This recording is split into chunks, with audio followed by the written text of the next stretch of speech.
এক কুখ্যাত নেশা কারবারির বাড়িতে অভিযান চালিয়ে নানা রকম অস্ত্রসহ বিভিন্ন অবৈধ সামগ্রী বাজেয়াপ্ত করা গেলেও তাকে আটক করা সম্ভব হয়নি।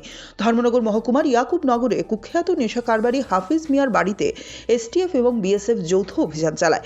উদ্ধার হয়েছে ধারালো অস্ত্র, নগদ 3 লক্ষ টাকা, টাকা গোনার মেশিন, নেশা বাণিজ্যের হিসেবের খাতা, নেশা সামগ্রীর প্যাকেট করার কাজে ব্যবহৃত পলিথিনের খালি প্যাকেট।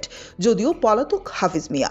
ঘটনা শুক্রবার দুপুরে ধর্মনগর থানাধীন ভাগ্যপুর গ্রামের 2 নম্বর ওয়ার্ডের ইয়াকুবনগর এলাকায়। এই অভিযানের নেতৃত্বে ছিলেন রাজ্য স্পেশাল টাস্ক ফোর্সের পুলিশ সুপার শ্যামানন্দ শর্মা।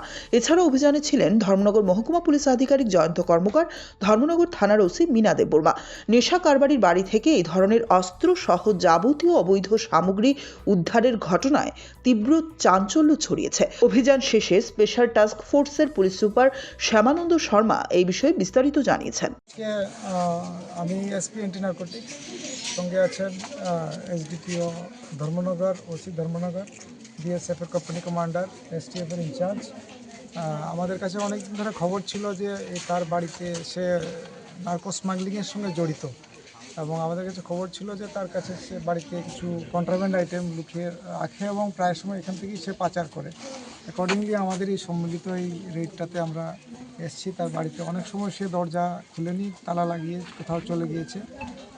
সঙ্গে আমরা এক্সিকিউটিভ ম্যাজিস্ট্রেটকে সঙ্গে নিয়ে এসে তার যা অ্যাজ পার ল সার্চ করেছি। সার্চের সময় আমরা পেয়েছি তার ঘর থেকে কিছু শার্প কাটিং ওপেন, সঙ্গে আছে কিছু প্যাকেজিং করার, অর্থাৎ ব্রাউন সুগার, ইয়াবা ট্যাবলেট প্যাকেজিং করার কিছু পলিথিনের প্যাকেটস, সঙ্গে একটা হিসাবের খাতা যেগুলির মাধ্যমে সে ট্রানজ্যাকশন করে বলে স্মাগলিংয়ের। আর টাকা আছে প্রায় 3 লাখ টাকা। আর কাউন্টিং মেশিন একটা পেয়েছি, টাকার কাউন্টিং মেশিন। এটা আমাদের যে খবর ছিল, আমরা আসার পর দেখতে পেলাম ঠিকই এটা সত্যিই খবর, যদিও আমরা কোনো কন্ট্রাব্যান্ড আইটেম পাইনি। আমরা আশা করি ওকে আমরা আইন অনুসারে যা সম্ভব তাকে আমরা ব্যবস্থা করব। এই সঙ্গে আমরা এই জাতীয় যারা করছে এটা একটা মেসেজ, নেশামুক্ত ত্রিপুরা। কারণ এখন আমরা আমাদের এইটা বর্ডার অঞ্চল, আমাদের বিভিন্ন অঞ্চলে সেই সমস্যাটা আছে আমরা জানি।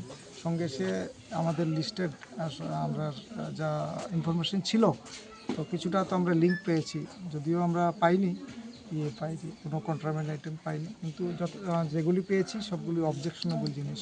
টাকাটা বাকি আইন অনুসারে কী করবেন ধর্মনগর থানা, সেটা পরে দেখা হবে। আপাতত সেটা আমরা দেখছি কি করা যায়। যদি সে কাগজ দেখাতে পারে সে টাকা নিয়ে যাবে। পরবর্তী পদক্ষেপ আপনার কী হবে? আমরা এই পদক্ষেপ আমাদের সম্মিলিত প্রচেষ্টা থাকবে যারা আছে, এটা মেসেজ সবার জন্য আমরা চেষ্টা করব আইন অনুসারে যতটুকু সম্ভব রেড করব, সার্চ করব, আর সবার যাতে সহযোগিতা পাওয়া যায়। স্যার, আরেকটা বিষয় দেখতে পেলাম যে কিছু ধারালো অস্ত্র পেয়েছেন, জানতে চাইবে এগুলো কি কোথা থেকে উদ্ধার হয়েছিল বা এগুলো ওর ঘর থেকে উদ্ধার হয়েছে। কি আছে? নিশ্চয়ই তাদের কোনো বদ উদ্দেশ্যেই থাকবো, আমাদের ঘরে তো নেই। যারা আমরা ভদ্র কোনো কাজে তো এটা ব্যবহার হয় না, নিশ্চয়ই কোনো অসৎ উদ্দেশ্যের জন্য রাখা হয়। কার বাড়িতে অভিযান? এটা হাফিজ উদ্দিনের বাড়ি, ইয়াকুবনগর।